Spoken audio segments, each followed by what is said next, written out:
தேனி கல்லூரி மாணவி பாலியல் வன்கொடுமை என வெளியான தகவல் உண்மை இல்லை என்று காவல்துறை மறுப்பு தெரிவித்துள்ளதை நாம் அண்மை செய்தியாக பார்த்துக் கொண்டிருக்கின்றோம். மேலும் கூடுதல் விவரம் செய்த ராஜ்குமார் வழங்க கேட்கலாம். ராஜ்குமார், தற்பொழுது மாணவி பாலியல் வன்கொடுமை என்பது உண்மை இல்லை என்று காவல்துறை தெரிவித்துள்ளது.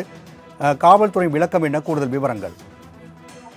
வணக்கம் ராம்குமார். தேனி மாவட்டம் முத்தமாம்பாளையத்தைச் சேர்ந்த நர்சிங் கல்லூரி மாணவி ஒருவர் தன்னை தேனியிலிருந்து ஒரு கும்பல் காரில் கடத்தி வந்து வழிநெடுக பாலியல் பலாத்காரத்தில் ஈடுபட்டனர். தன்னை திண்டுக்கல் ரயில் நிலையத்தில் இறக்கி விட்டதாக நேற்று புகார் தெரிவித்தார். இந்த புகாரின் தொடர்பாக திண்டுக்கல் மகளிர் காவல் நிலைய போலீசார் வழக்கு பதிவு செய்து அந்த பெண்ணை மருத்துவ சிகிச்சைக்காக திண்டுக்கல் அரசு மருத்துவக் கல்லூரி மருத்துவமனை நேற்று அனுமதித்திருந்தனர். இதற்கிடையே இந்த சம்பவம் குறித்து திண்டுக்கல் எஸ்பி இன்று செய்தியாளர்களை சந்தித்தார். அதில் அவர் கூறியதாவது, அந்த அறிக்கையில் நர்சிங் கல்லூரி மாணவி தன்னை கடத்தியதாக வேண்டுமென்றே பொய் புகார் கூறியுள்ளதாக அவரே ஒட்டுக்கொண்டார்.